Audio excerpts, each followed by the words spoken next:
Welcome to Metaphysical Soul Speak. I'm your host, Alanna Fox Starks. Hey guys, I'm still in the hostel, so I am still trying to be pretty quiet. I'm in the place where they do breakfast. And up until about 3 minutes ago, it was pretty loud in here still. There's one woman in the back finishing up the dishes. This is an enormous place. It's beautiful.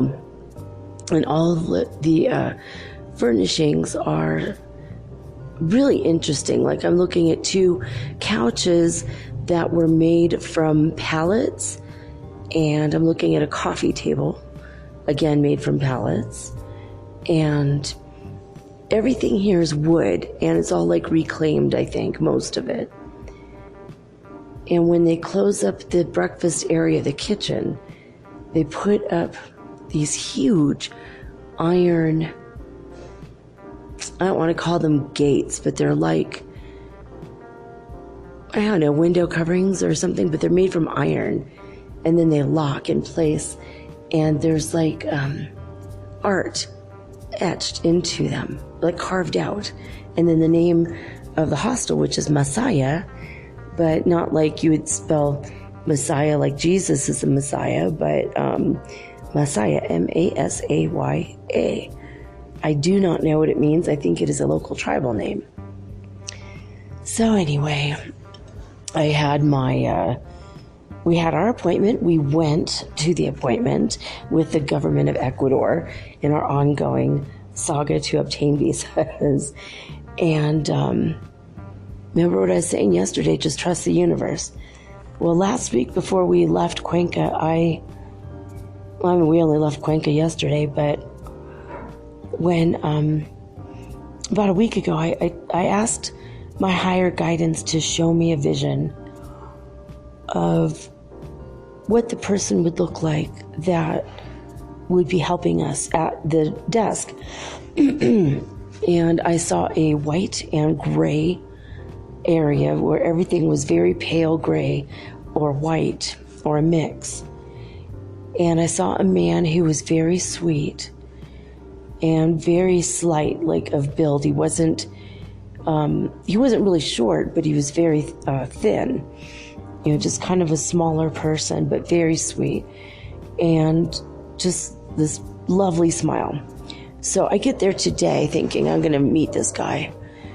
And our appointment was at 12:30. We walk into this massive building. My God, you guys, this building, it's like the dystopian future government building from hell. This place, those ugly curtains things that people have that are like white louvers, and they're plastic, and you use them for like a month or two, and then they break. They start breaking up and cracking, and they look really bad, and you have to replace them every like 3 months or something. I don't know if you guys know what I'm talking about, but they're so ugly. I hate those things. Well, this building has structures on the outside that look like these kind of louvers. They're not made from they're not plastic. But, I mean, I would say there's probably 1,000 of them. I mean, this building is massive.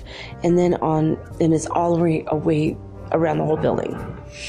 And we walk in, and there's these little round inset lights every 5 feet or so, which means there's thousands of lights in this building.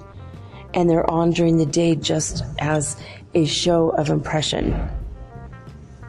It seems to me, because there's skylights galore. This place it's definitely modern art. The building itself is modern art.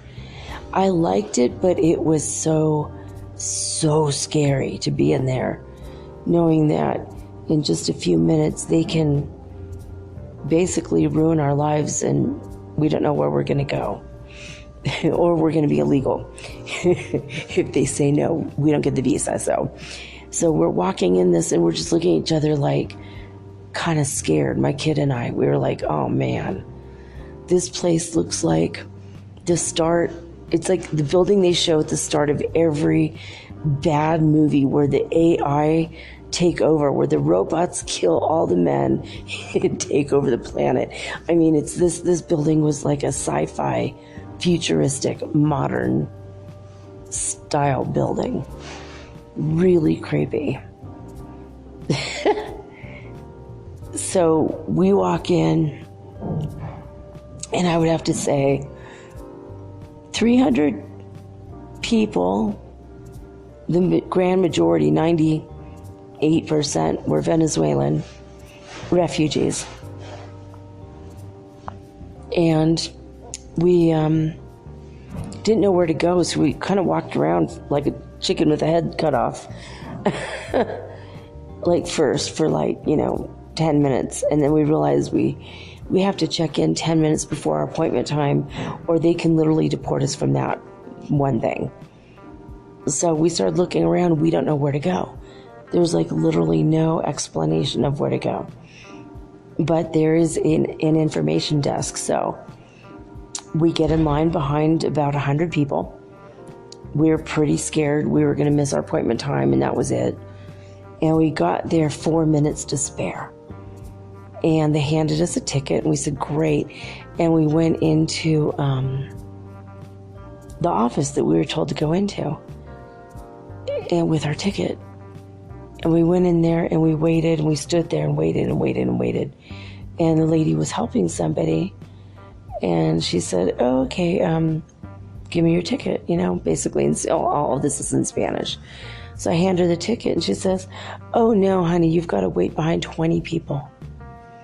I'm like, no, but I have an appointment. I made an appointment to be here 11 months ago. And she said, oh, yeah, but everyone did that too. There's 20 people ahead of you still for the 12:30 appointment. So we waited about 3 hours. And we finally got into the place, and there's like a thing that every few seconds you hear bong, and you have to look up at this screen that has all the numbers, everyone's numbers, and it tells you what module to go to. Literally, it's called a module, like a cubicle, but it's called it's like worse. It's called a module. We're like, oh my God, this place is so creepy. And so we go in, and there was module 8 where we're supposed to be, and there's nobody there. And we're like, oh no. All right, what do we do now? We're here, we're still scared like we're going to get in trouble somehow. And all of a sudden, the sweetest little man, this little slight man that I had a vision of a week ago, just showed up, and you guys would not believe what his name is. You guys, I've never met anybody with this name. His name was Clever. Clever. But spelled with a K. To be clever. And I said, I love your name. That is really a cool name. And he was like, oh, thank you. And he was so sweet. And, well, I showed him my paperwork, and he said, oh, gosh, you have to, you need a special kind of folder, and you need to glue your picture to the first page. And I'm like, well, I didn't know if you're supposed to staple it. In my country, if you staple your picture, it becomes invalid. You know, you can't put a staple through a picture on a document. And I didn't know what to do. I got kind of confused. Do I tape it? Do I use gum? What do I do? And he says, you have to go buy some paste, like glue paste, like what kindergartners use.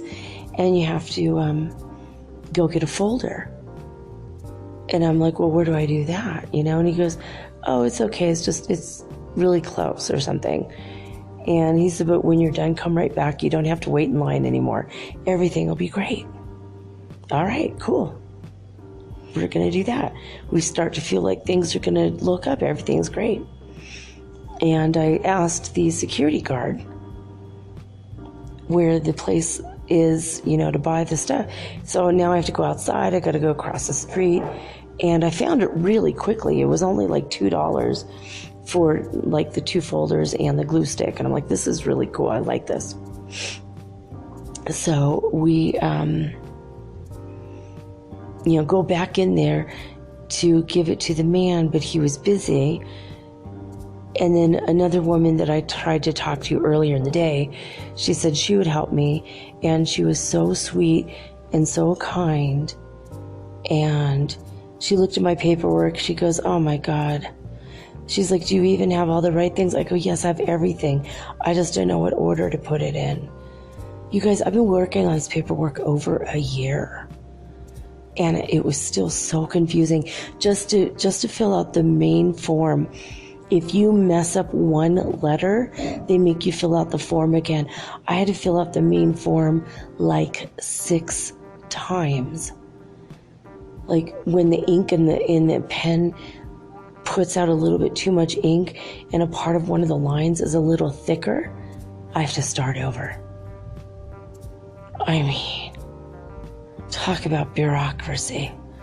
I had to write my my email in this teeny tiny little box, and if I write outside the box, I have to start over. And if I write above, like, you know how there's like a box and it's like a rectangle, you write in the upper part and then the lower part to try to make things fit, they'll make you do it over. They want you to write with a pen smaller than the font on the paper. I mean, I'm frazzled. I'm like, I can't believe it's so much bureaucracy. It's just a bunch of crap. It's like paper. It's so strange and so arbitrary. And so, we did it though, and the people were very sweet. It's just the bureaucracy is almost as daunting as this huge ass building we are in. And so we were trying to figure out the paperwork, and she's like, hold on a minute. And she called a lawyer that she knew that was there over. And this lawyer decided she's going to help us with everything. And she started sorting our papers, and she was just like, this goes here, that goes there, this goes here. And she knew all of the paperwork, how it goes. And everything was just fluid, right? And then all of a sudden she says, and I'm like, oh. And I told them, look, I know I've been waiting for a year. When I pay for the 2-year visa, I know I'm only going to pay for 11 more months. And then they said, no, you can't do that. But what you need to do is pay a multa, a fine of $600 because you've been here for a year without a visa, and you're not illegal, but you're irregular. Like, how did you know I need more fiber? Just kidding, I didn't say that. She's like, you're irregular, and we need to get you regular again. When you're regular again, then we will talk about your visa. And I'm like, what? She's like, yeah, so just go over tomorrow, pay your $600, and then you have to come back. We'll give you an appointment within the next 3 weeks, and then you're going to come back to Quito. And when you come back, what you're going to do is you're going to apply with all the paperwork we just put in order. You have everything you need, and we need to talk to the director of the Minister of the Interior for the mobility of humans. Sounds like human trafficking, but it's not. But that's like what the department is. So we have to talk to the director because I gave them an FBI report proving I'm not a criminal.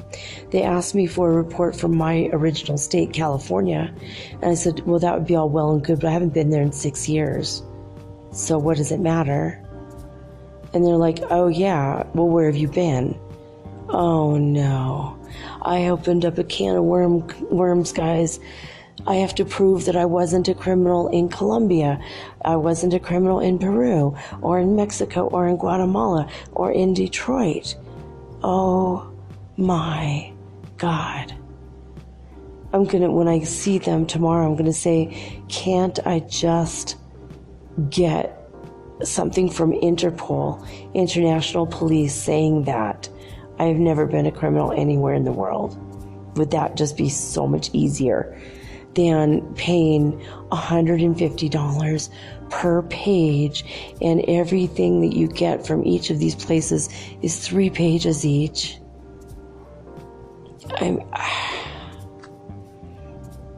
This is like the most crazy process.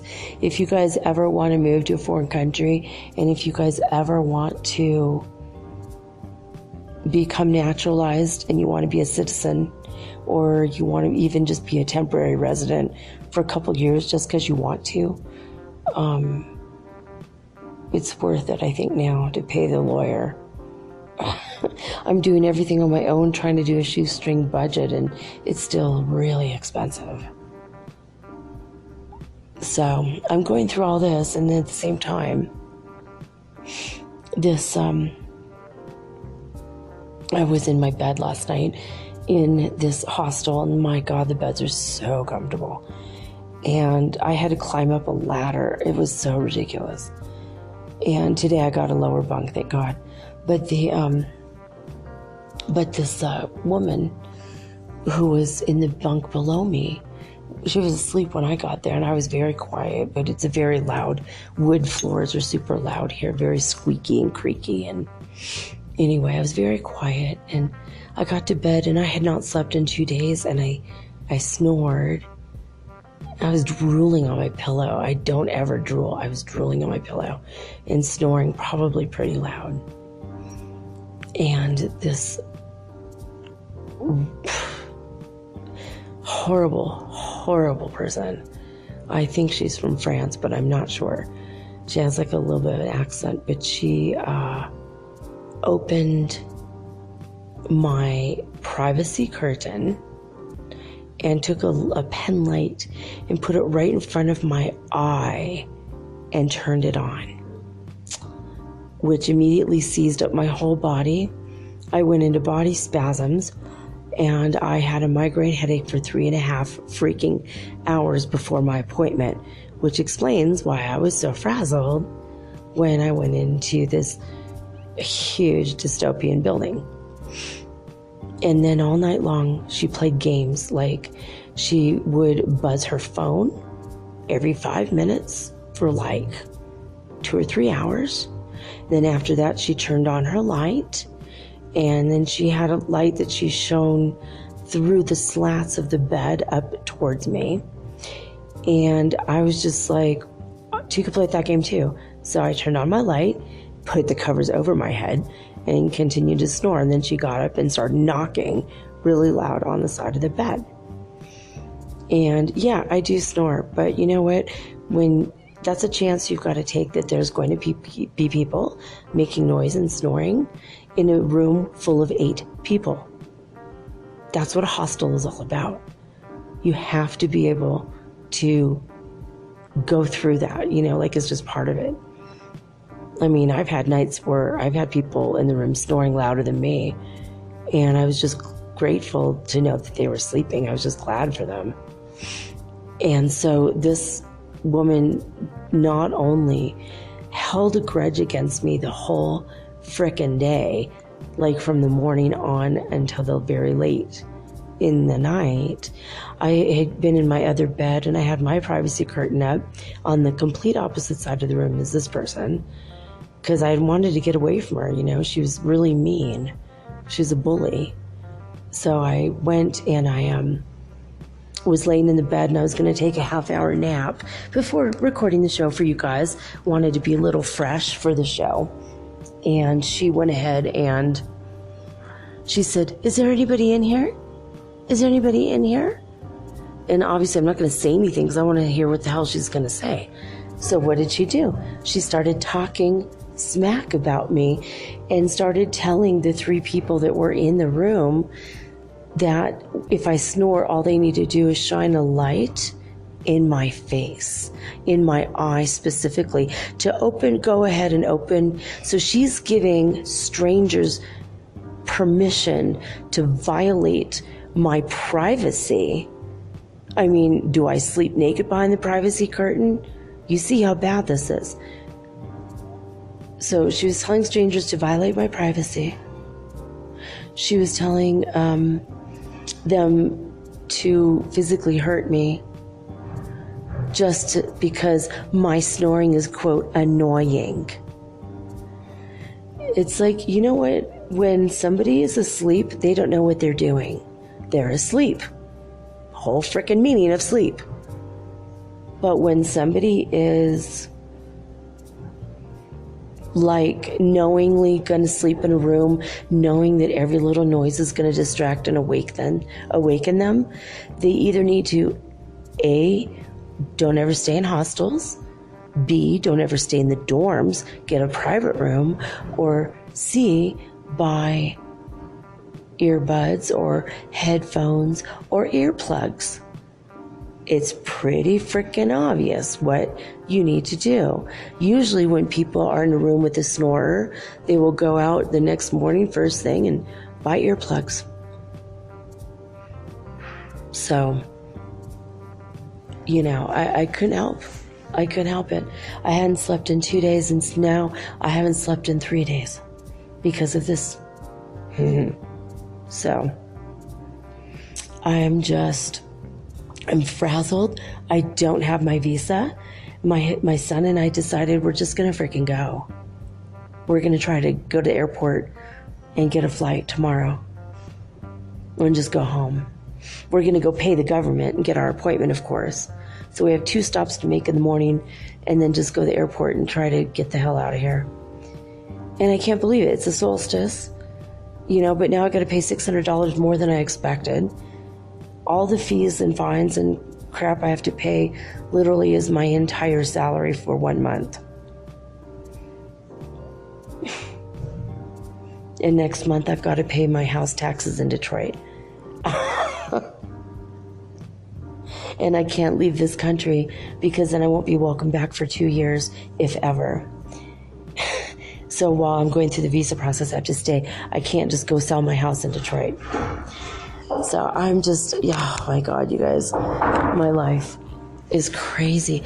But I wanted to mention about the man that I had a vision of, because I mean, I had sat there for 3.5 hours, waiting to be seen by somebody, and it was just women in the room.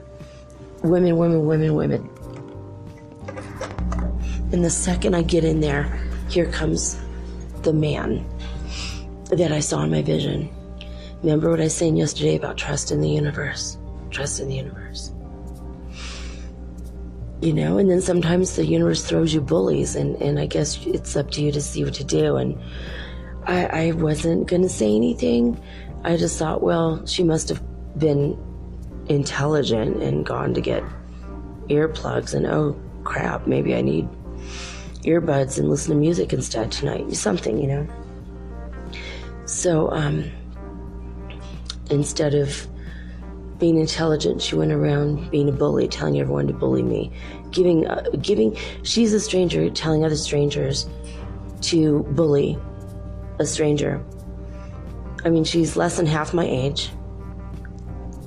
When she thinks it's okay to say to bully a 50-year-old woman because I snore. I mean, if I had the money, I would have already bought a hotel room, but this is an expensive city, and as it is, I'm paying $10 a night to sleep in a room with strangers. My son is $10 a night, also says $20 a night for us to stay here. This is the most expensive hostel we've ever stayed in. Usually they're $5 a night. But I used to sleep in an 18-bed dorm, and I hardly had any problems. I slept in an 18-bed dorm every night for 6 months in Lima. So what happened today was just unprecedented.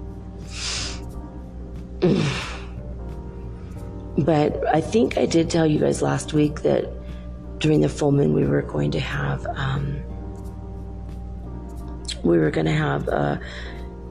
heated emotions and intense, powerful emotions. It seems to me that this is continuing, and I mean, not everyone's going to be awake as a human being. Not everyone's going to be able to basically be a human being, They might be human, but they're damn asleep.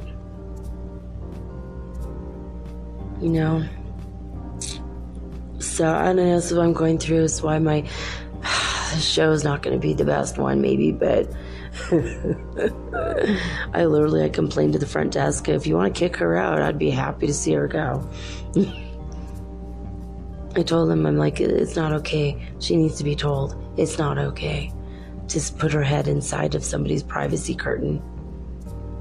That's never okay. It was like such a violation.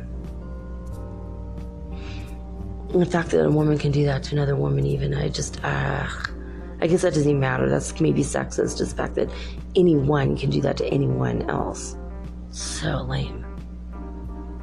But, yeah, well, there it is. So let me ask my higher guidance for a minute. Are we at 99 today? Yeah, well, you guys, we're still at 99 on the Ascension Symptoms Scale. Still way the hell up there on that. Now, the Schumann has come down quite a bit since yesterday. It's still active though. Let's see what we've got. Schumann Resonance today says at 2 o'clock UTC time. Oh, I should say 1400, 2 in the afternoon, so 1400 UTC. Today it stands out as a day of light activity. The significant variation occurred from 5:45 UTC time to 9:30 UTC, and during this time at 8:30 UTC, the highest peak was at 44 hertz. Evening report 1700 calm. I almost said 1700 o'clock, you know what I mean. 1700 calm. So 44. So 44 has come up for me as a number many times today. My phone has refused to charge past 33%, which is really weird. So 33 and 44. 44 means angels are with you. 33 means that masters are with you. Ascended masters of light. So lesson 12 today is super appropriate. After I told you my crazy story about the mean person, I went off on her. I was so angry that she would go around trying to tell people it's okay to violate me. So I was pretty loud, and I pushed back, and I basically said, if you so much as come near me with your pen light, I'm gonna, first of all, punch your lights out, and second of all, shove it up your ass. I said, it's never okay to do anything like that to anybody, because you don't know who you're messing with, effing with, and you don't know what people are capable of. You certainly don't know me. And she was just like, shocked in her bed. And I was I was shaking. I was livid. You guys know how I can get. You don't mess with a redhead. You don't mess with an Irish girl, and you certainly don't mess with somebody who bought a house in the middle of frickin' Detroit. And I lived in Lima. I've lived in some rough places, and the PTSD is constantly there, even though I've worked on it for years. It's always going to be there. And it's like when someone messes with me, it's like I'll either stop and be stunned and nothing will happen, Or if I come from a dead sleep, I could get violent. I don't normally, but if it's someone gonna hurt me or something, like there was a guy who in another hostel tried to wake me up because I was snoring, but I was very, very drunk, and I almost died of alcohol poisoning because I drank really bad alcohol from Peru. And I wake up and he was asleep in his underwear when he heard this noise, and he thought there was something wrong, like I was dying or something. So I wake up with this super gorgeous man hovering over me in his underwear. I thought he was going to rape me. But at the same time, I was like, ooh, he's cute. And I think I hit him. I think I punched him. And I was getting ready to throw him across the room. And he's like, are you okay? Are you okay? I'm so worried for you. I'm like, oh, thank God. I thought you're getting ready to violate me. It's the last thing I need while I'm super drunk, dude. Life is freaking crazy. Anyway, the Course in Miracles lesson 12 is, I am upset because I see a meaningless world. It says the importance of this idea lies in the fact that it contains a correction for a major perceptual distortion. You think that what upsets you is a frightening world, a sad world, or a violent world, or an insane world. All these attributes are given it by you. The world is meaningless in itself. So pretty much all the words or adjectives you can use to describe the world is just you being upset because it's really just a meaningless world. Anyway, you have to go see the whole thing in order for it to make sense, more sense. But yeah, it's weird that the lessons that come to me are during the day. It's exactly what's in the lessons that I'm actually reading to you guys. It's so weird. But it was just like, why do I have to put up with this crap now when I'm trying to do something really good and solid for my life and my kid? Why would you go around? And she didn't know what I was there for. What if I was there on vacation? What if I was there for a medical tourism? What if I was dying of cancer and I was gonna go see a doctor here in town for a treatment or something? I was thinking about that last night while I was awake with a migraine for 3.5 hours. And you don't know what someone's situation is. Just don't F with them. You don't just go up to someone and just start screwing with them. You never know what people's situation is. And it was like this weird moment, this judgment call I made to actually really get across to her that I will be violent with her, because if I'm asleep, now I haven't slept in 3 days, I'll do something. I'll punch her. I'll do something before I'm even awake. I know it will happen. So I'm kind of scared, I don't want to punch anybody, but I don't have any qualms about it if she's going to try to hurt me again. But how weird, right? What the hell is wrong with people? How are people raised that that's just suddenly okay? My kids know that violating another person is not okay. They don't even hug anyone without asking permission. Let alone anything else. I don't know what to say more about it, but just be aware and be on your toes, for when people are going to try to mess with you. And I consciously made the idea that I was going to do this. I didn't just blurt out anything. I literally was like, well, she came at me with a passive aggressive, just trying to violate me in my space and physically hurt me, but with the eye, that actually hurts people. You go into that deep REM sleep and you're in that cycle of sleep and your eyes are very sensitive. You're in that REM state, and she woke me up from that with this super bright pen light that penetrated my eyelid, it went deep into my retina. I couldn't see for a couple minutes after. Well, thank God it wasn't fucking, I'm sorry, laser light. Sorry for the F word there. Sorry for the F-bomb slip. But I mean, really, like, when you think about it, like, what is, hold on. When you think about it, like, what is that? Like, how does a person have to be raised by their parents to think that it's okay to screw with strangers in the meanest of ways?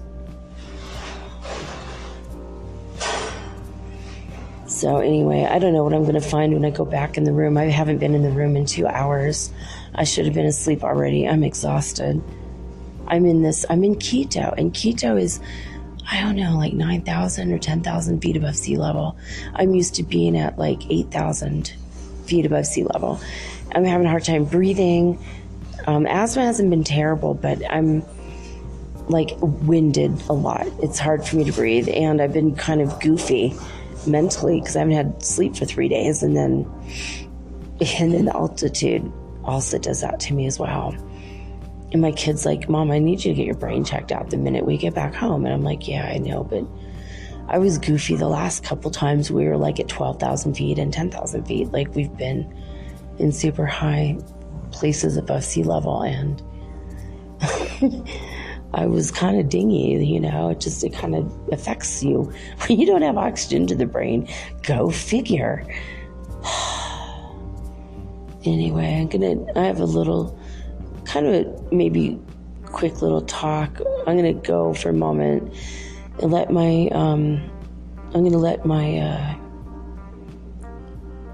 God, see, I can't see, dingy, I don't remember what I was saying. I'm going to let my commercial play out. Just let it play out, please. Go out and, gives you, you have about a minute and a half. You have 1 minute, 35 seconds to go get what you need to listen to the rest of the show. So I'm going to also, I have a surprise for you tonight.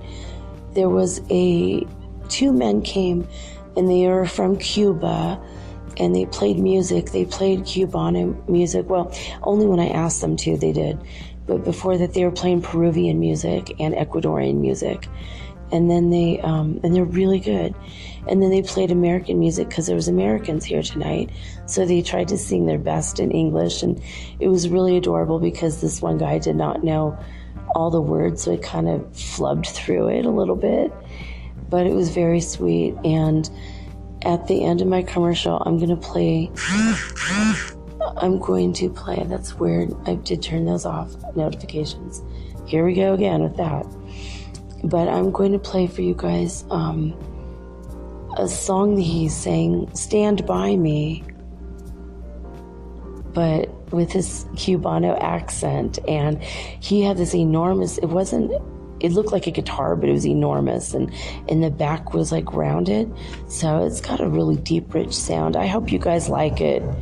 I love this song, and it's a good one. It always puts me in a good mood. So I'm going to play that for you guys right now.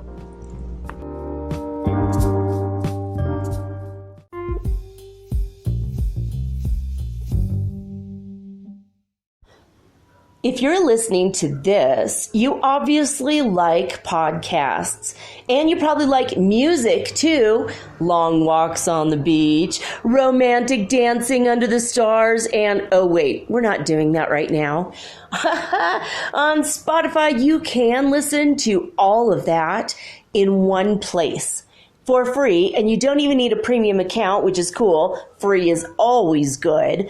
Spotify has a huge catalog of podcasts on every topic, including the one you're listening to right now. On Spotify, you can follow your favorite podcasts so you never miss an episode. Download episodes to listen to offline wherever you are, including your long romantic walks on the beach.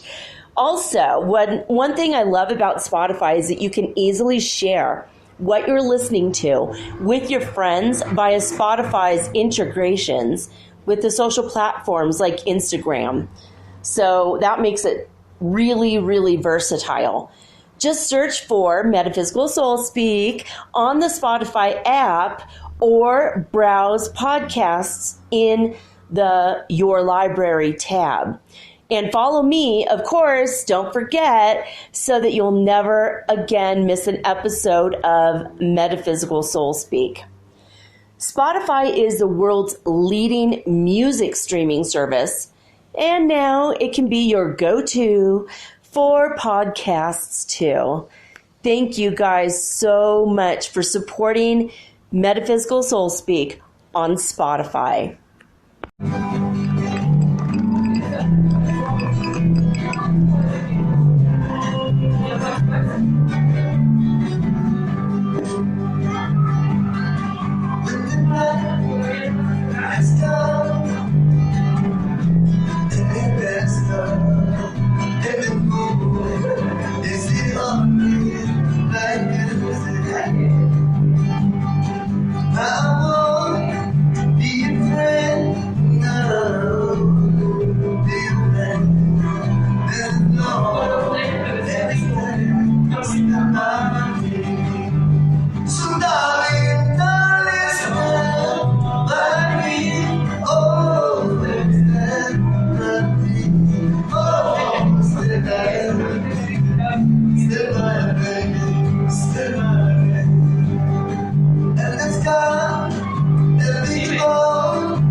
All right, guys, so I'm not recording this outside today. It was so cold. It was 47 degrees. And I had no jacket on.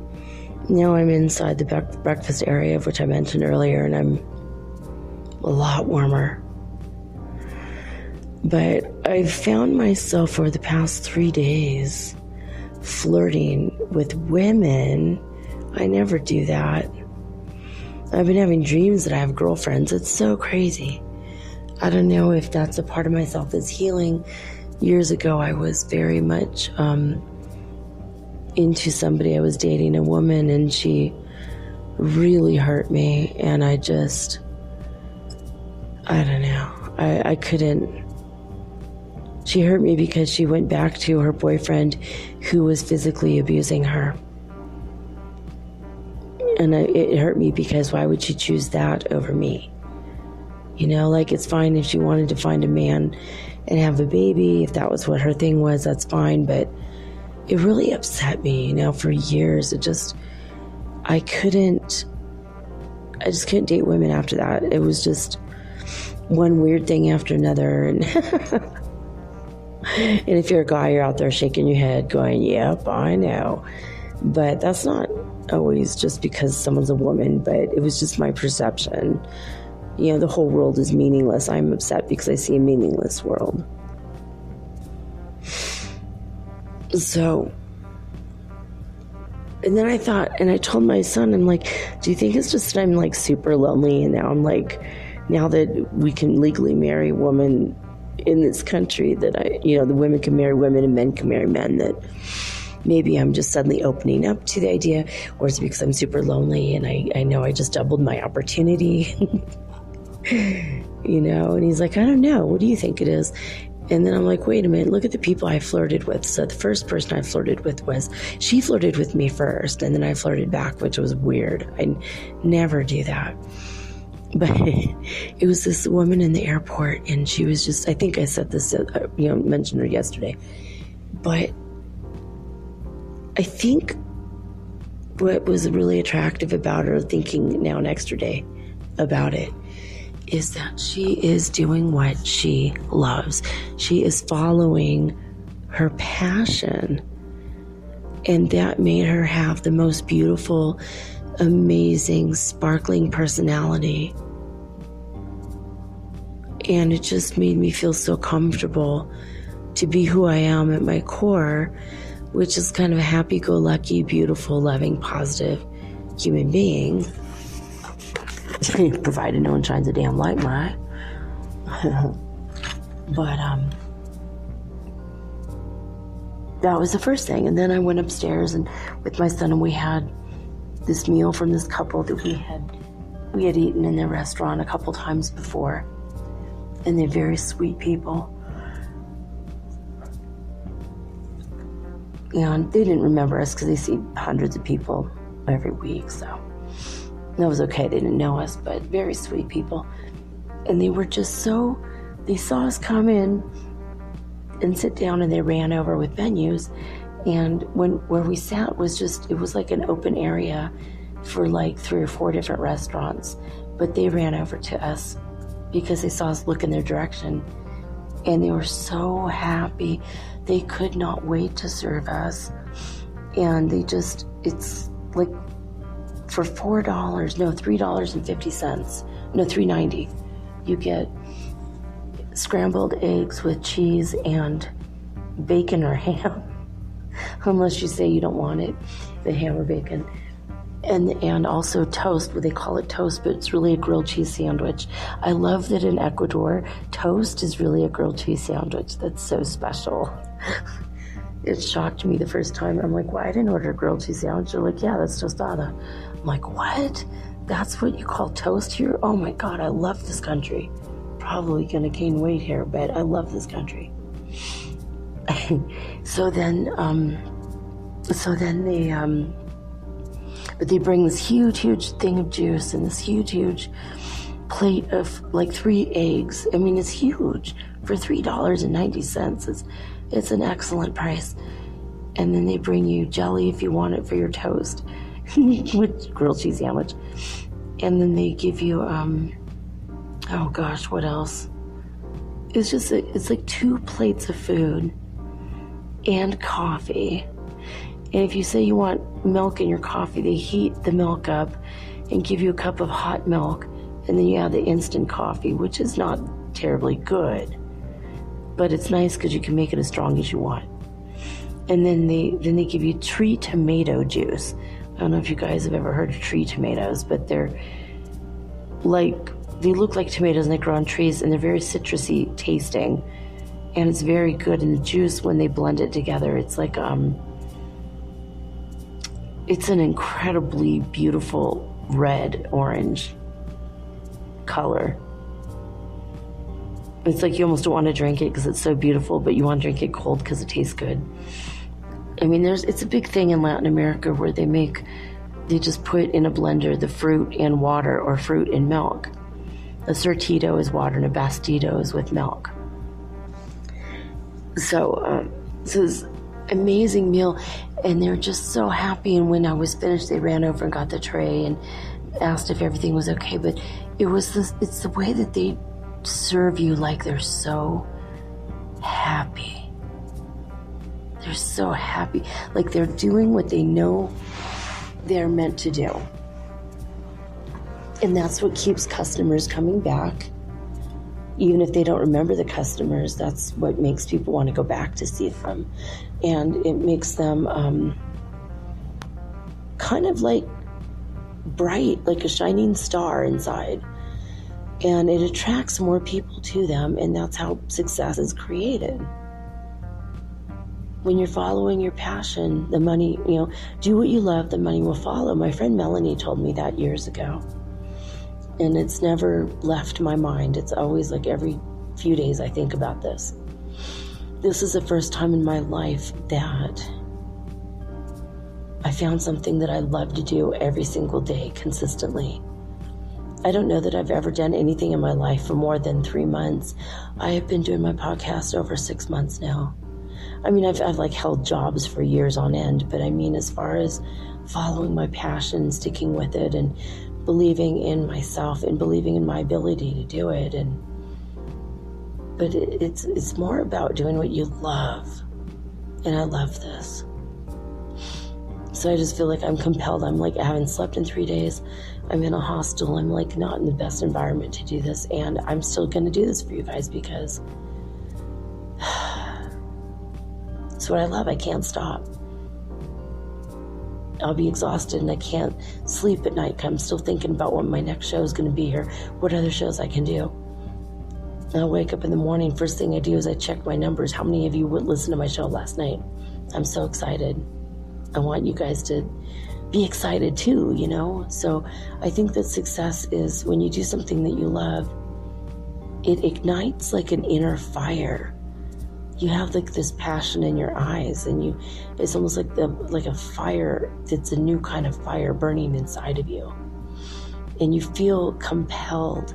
So what makes a person successful is find what it is, what you love. And the second thing is just do it.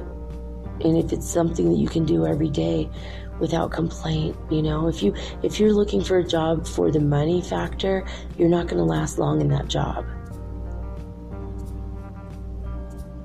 But if your passion is a job, that's cool. If your passion is a business, that's cool. But whatever it is, do what you love. Like even if your passion is playing in the trees. My friend Neil said, I have every little boy's dream job. And he worked for the California Forestry Service topping trees. If they got too near power lines and it was going to hurt the tree or the power line, his job was to shimmy up the tree with his chainsaw and cut the top of it so that it doesn't affect the phone lines or the power lines. And he's like, I'm like a little boy, and I get to climb trees all day long, and I climb trees better than anybody else out there. And he says he likes to go to people's parties and challenge the drunk guys to a tree climbing contest so he can win money, which is hilarious, right? But he was doing what he loved. That's what he loved. So he called then he had his own private service later called Top Log, like Top Dog, but it's log because obviously it's tree. Top Log tree trimming service. And he's like incredible. He's an incredible person. And he's doing what he loves. So today I flirted with another woman. She came in, she sat next to me, and she was very elegant, very beautiful. And she was checking over the paperwork for this man that she was with. And I'm like, oh, you're a lawyer. She's like, yeah. I'm like, well, that's so cool. You guys are, you're helping people. It's neat. I'm glad for you.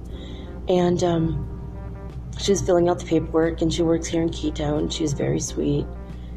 And I let her mostly work. She's trying to get that without first page it's a son of a gun to try to get it filled out. Because like I'm going for a temporary visa. If you say your occupation is whatever you're doing, and if you're working inside the country, they're automatically going to say no. You know why? You're not supposed to be working yet. You don't have a visa yet. You see how insidious that is? It's like I couldn't answer over half the questions. I have a world visa. I was issued my passport from the world government. So with the world government, do I say I had it issued from the WSA, World Service Authority, or the USA? And if I slip up and say I'm a United States citizen, did I just void the other thing? I mean, the stuff is super intricate, and it's like really, really, like, it requires a lot of brain cells. But anyway, she was very excited about what she's doing, and then she saw this little girl with her daddy. They were Venezuelan refugees, and she was just so happy. This little girl, she's probably 3, and maybe 4. She told me she was 4. She just turned 4. And she's super adorable. But this lawyer looks at me and she said, I need to get married because I want to have children just like her. And for a moment, I just bought into her dream and I got swept up in it. And I says, well, vamos para casar. Es legal para mujeres. Vamos. And she said, yeah. I said, I need a wife. And she just kind of looked at me for a second and she's like, yeah, wow. And like she kind of realized in that moment it's possible with anybody, right? And she didn't say no or ew or, she didn't freak out. She was just like, wow. And she kind of flirted back. She touched my hair. I was like, oh my God. It didn't go any farther than that, obviously. Marriage proposal on the first 5 minutes, probably not a, basis for any kind of relationship. But it was weird that I flirted with someone. She flirted back. But she had no preconceived notions about me or about anyone. And she had this clarity and this beauty inside of her because she's doing what she loves and she's following her passion, and that's what's making her the success.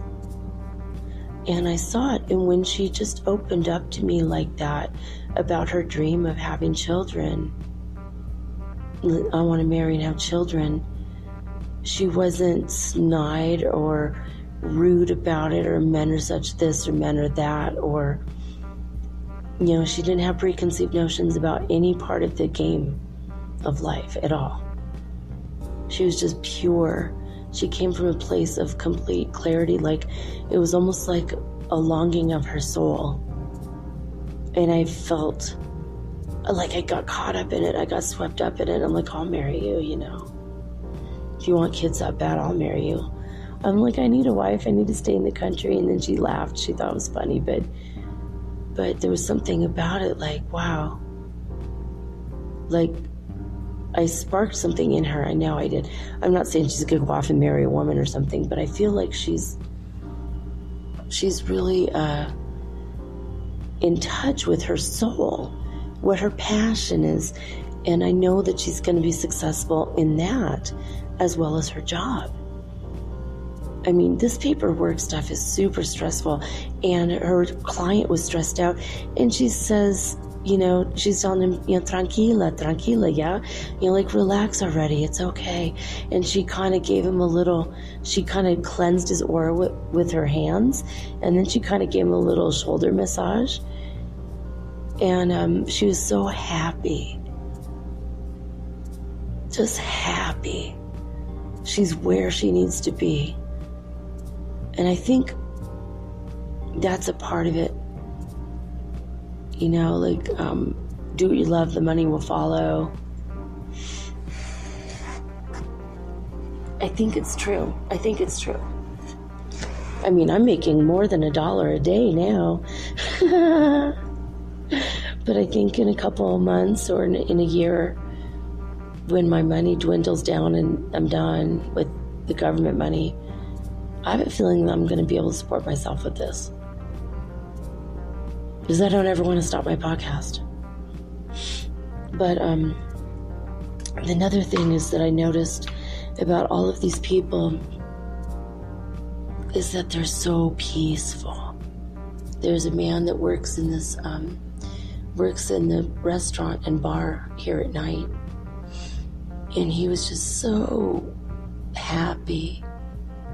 Again, another happy person. So in spite of the pen light chick, I've actually, this past 2 or 3 days have been really magical. And I've been meeting people that are very, very just happy. And they're passionate. They are where they're needing to be. They have followed their dreams wherever it took them. I mean, this guy works in a restaurant. He cleans up after the restaurant, but he was just peaceful. Like to the core of his being, I felt it. And I was so angry about this woman talking trash about me and trying to get a bunch of other strangers against me too.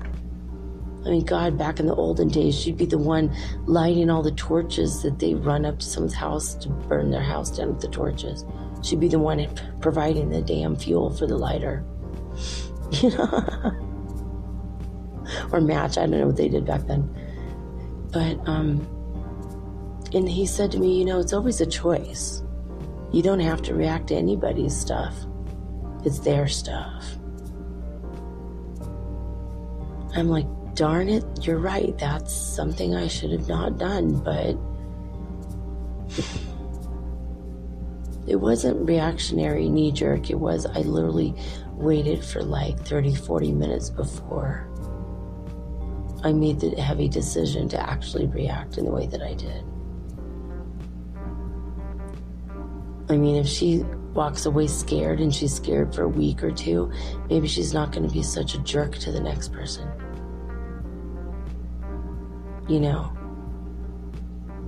Possibly. She might just be a damn narcissist. And then no one's going to teach her anything. Because she's smarter than everyone, she thinks, if that's true. That's what all narcissists do. Everyone else is a damn idiot and they're the smart one. And I like it. I love to meet people that are smarter than me because then I have something to learn from them. And I like when I meet people that have ideas that expand my mind, that blows me away. And this man tonight told me that tomorrow is the festival of Inti Raymi. And on Saturday, the festival of Inti Raymi in Cuenca is starting. 1 week ago in Otavalo, the 3-week-long celebration of Inti Raymi started already. Inti Raymi is the Incan sun god, and for the first time in over 100 or a couple hundred years, Cuenca is going to have the Inti Raymi ceremony again for 3 days. So I think my son and I are going to go participate in that. So we're going to fly home tomorrow and get back in time for that. So on the solstice, I want to go to the middle of the world. Now I don't have time and I don't have money because I got to pay the government fine. But it's weird. I look forward to seeing all the people that I met today. The sweetest, most loving, beautiful people. And they're where they want to be. I met like 3 or 4 people, even the security guard. He felt comfortable being where he was at. A couple of the security guards weren't, but one of the guys was just comfortable, happy to help people, smiling and loving life. See, I think that's what it is. So what are the signs for success that I've noticed the past few days? You're willing and eager to be there for other people, and you have unlimited energy to do that. So that's 2 things, right? And then the third thing is that you're calm inside. You've got this deep peace and calmness because you are where you need to be. And this guy here in the restaurant, when he says you don't let anything else bother you. And he's in the restaurant business. People are constantly complaining, this is too hot, that's too cold, I don't like that, that's too runny, whatever. I don't know if he makes eggs, whatever. But that's what I was complaining about anyway. I'm a Virgo. I'm like always complaining. I'm trying not to. I'm trying not to be complaining, but you just let things roll off you like water off a duck's back. that's another way, I was really angry, but then I come to my podcast and I'm here recording this for you guys, and what do I notice is that now I'm happy again. Everything's good, everything's fine. I could talk about it, I can be okay about it. I don't have to bottle it up inside and harbor it and be embarrassed that it happened, even though it wasn't my fault. I mean, I was snoring, but that's not my fault. I was asleep. You know what I mean? I know I snore. But I also know that the majority of the seasoned people who I've met over the last 6 years while I've been traveling, most people I meet do carry not one or two, but 3 or 4. In fact, I met a guy who had 6 or 7 different levels of earplugs. He had earplugs that you use at a construction site. They were bright orange. I couldn't believe it. He's like, it just depends on the level of the snore that's around me. He's like, I've been traveling for years. This is what I do. I'm like, dang, you need to be my bunkmate because you're not going to hear anything. He's like, nope, I'll never hear anything. So I came to this and it was like, yeah, makes me calm. That peaceful thing.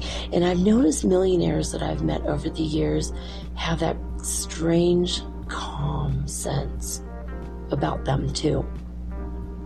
Well, obviously, they don't have a care in the world. They've got all the money they need. They're doing what they love. They're passionate about what they do. The money followed, and now they're fine. They're set. They literally lack for nothing. So the bubbling up with the happiness within bubbling up, and then also being in touch with your inner self in a way that you can just blurt out your other dreams without fear of judgment, without any judgment of yourself, without any kind of, when you're in touch with who you are. And you're doing what you love and you're following your passion, I think that's the formula for success. At least from my current observations. I mean, in the future, I might come up with more. Also being consistent. But the thing is, you're going to be successful when you're consistent, but you don't have a problem with being consistent if you're following your passion and doing what you love. I've noticed that it's been absolutely nothing for me to keep doing my show. Even on the days that right now, I'm so tired. And here I am, still doing it because I can't stop. Not because I'm compulsive. I'm not obsessive, nothing like that, but just because I don't want to stop. This is the thing that keeps me going. It's the thing that wakes me up in the morning and keeps me up at night. That's the passion. Right now it's a quiet passion because I can't talk very loud. But that's another thing that makes you successful. So when you're considering what you're going to do in your life, you have to consider, are you sitting around adding up the money for that thing? And are you starting to resent having to do all the paperwork on that thing? Or are you just saying, I don't care, I'm going to throw caution to the wind and allow the universe to provide for me? However the money comes, whether it's through the thing I do and love or random, I find a lottery ticket that's a winner. Or a long lost uncle dies and now I've got money that I didn't even know I had. And damn it, I keep wishing that would happen, but no such luck. So, I even have an inheritance line on my hand, and I'm like, inheritance, schmeritance.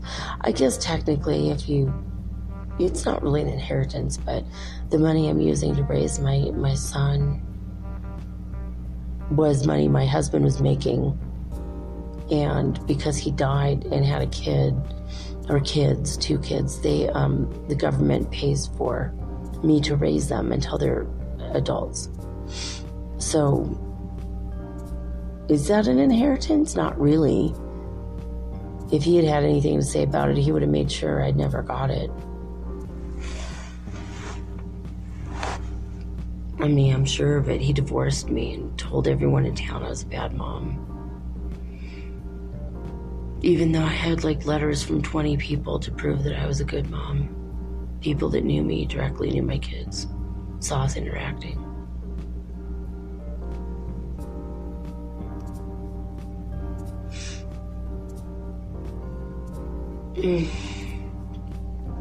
I don't know.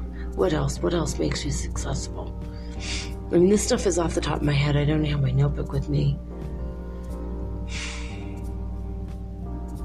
Literally, I just grabbed my phones and I left. I was so upset about this stupid incident. And I'm never upset for the reason I think, and I'm upset because what I see is a meaningless world. And for real, that whole thing was completely meaningless. Anyway, what else makes success? Success is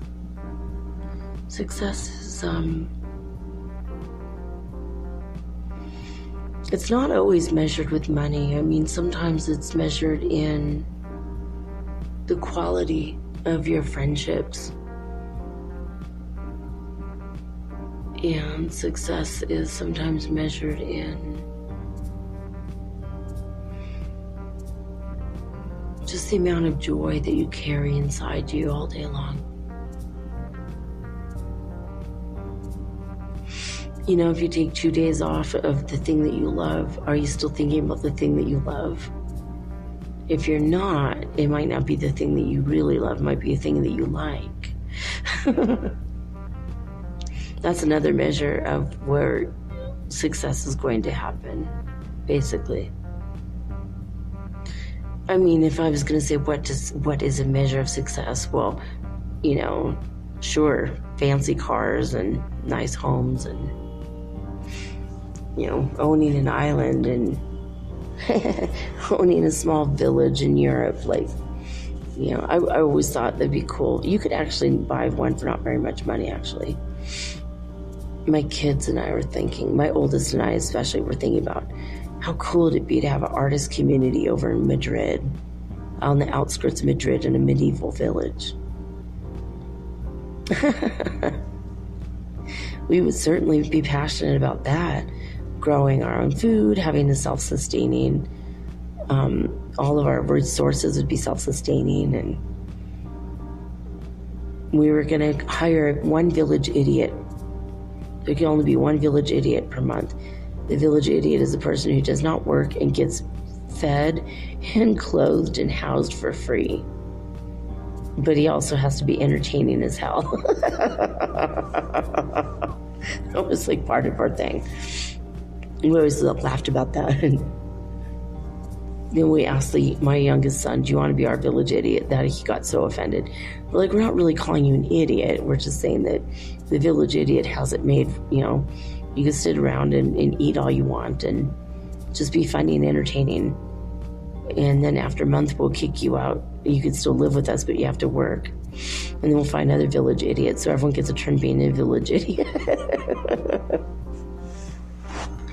I don't know that we'll ever do that, but it's such a funny idea. It's a fun idea, though, right? I mean, picking and choosing the people you live with is better than moving into a neighborhood and not knowing anybody. Maybe.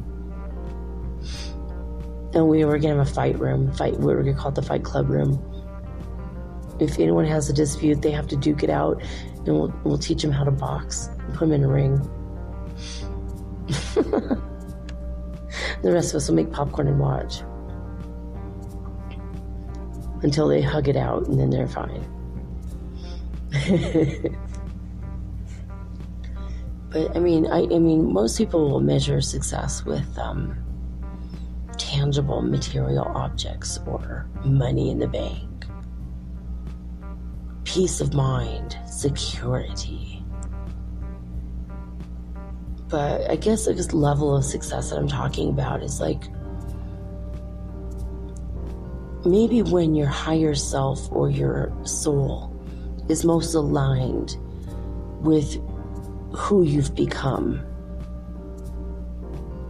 Your heart, your gut, your mind, your everything, your throat, like you always know what to say. All your chakras are spinning correctly because you're there doing what you love.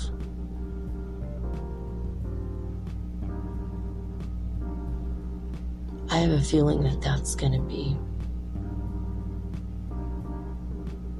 somewhat the way that people look at success in the future. Especially if basic income happens. If basic income happens, then, that's not what success is going to be. Everyone doesn't need to have millions in the bank in order to be considered valid or something. And self-validation, by the way, that's another thing I noticed in all these people that I observed in the past few days. There's a sense and source of self-validation, self-worth. They know what they're worth. They know how good they are. And they don't allow other people to steal their dreams. They don't allow other people to rob them of their dreams or to talk down to them. They don't take, off anyone. Neither do I. I don't negotiate with terrorists. So if someone's trying to talk you down or tell you your dream is dumb. There was a man who was doing real estate left and right, and he became a millionaire. Robert Allen taught him. And he told me that there was a guy he met who said, I'm not going to do this anymore. I'm going to go be an artist. I think it was from the Robert Allen seminar I went to. He had told me a similar story. I think it might have been my friend Dale. I think it was my friend Dale. He told me he was in MLM with this guy in Amway. They're selling Amway together. And my friend was talking to this guy one day, and this guy says, I've decided to quit. And he's like, well, why quit? You started to make money. Why quit now? And he's like, because I'm not passionate about this. Liquid organic cleaner, it's good, but it's not good enough to keep me up at night. But I'll tell you what is good enough to keep me up at night is painting, acrylic paintings. I want to hang in art galleries and museums someday. And I'm going to start now. And he went back to art school. And my friend always thought, what a weirdo. Like, why he was doing real estate, he was doing the MLM. His whole life was super set if he had only stuck with it. Why would he put himself in that position? But you know what?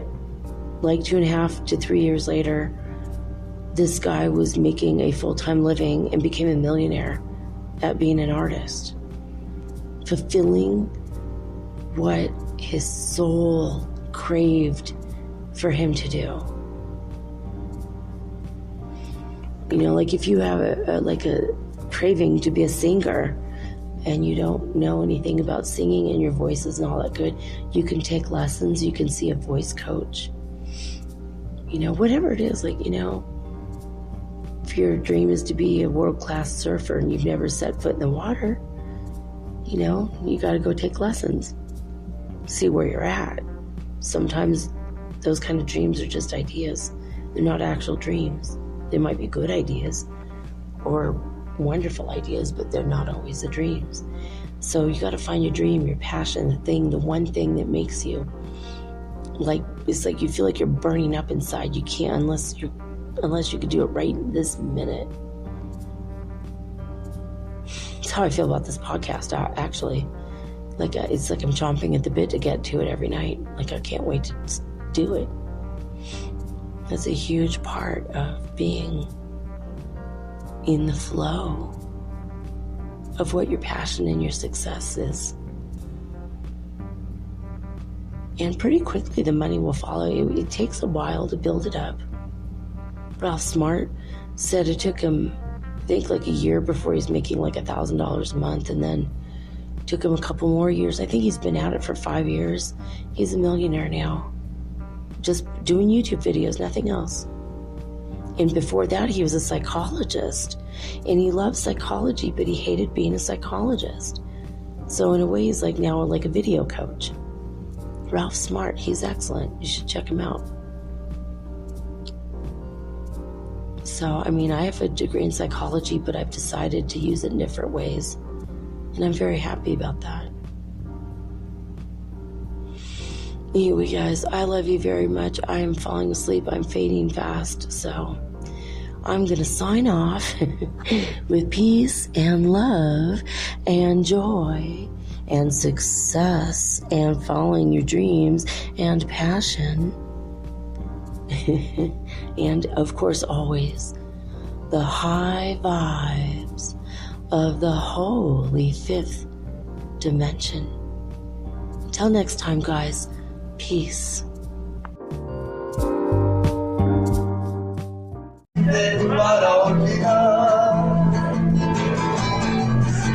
Cantinero de Cuba, Cuba, Cuba, cantinero de Cuba, Cuba, Cuba, solo bebe aguardiente para olvidar.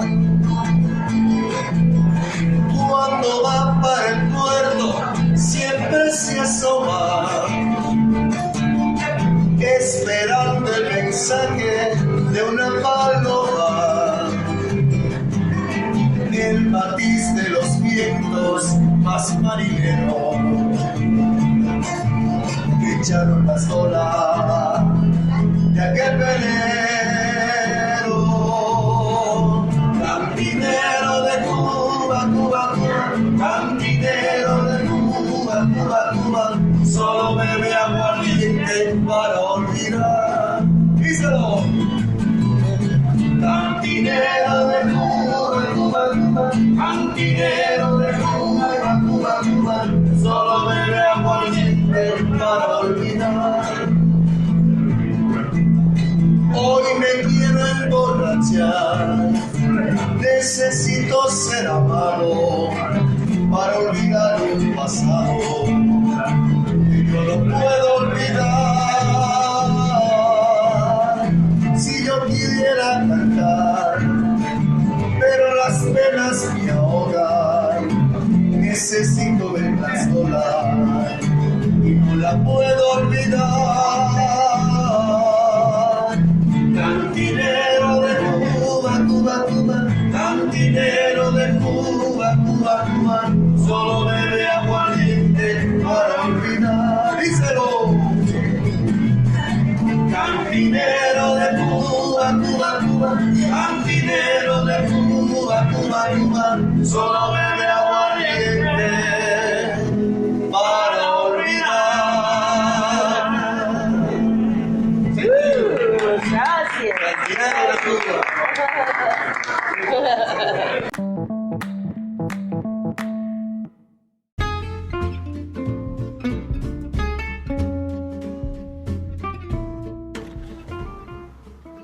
Metaphysical Soul Speak is run on sponsors and listener support. This means listeners like you. If you are so inclined to support my efforts and my little podcast, please visit me at anchor.fm/metaphysical and pledge an amount of your choosing today. Thank you.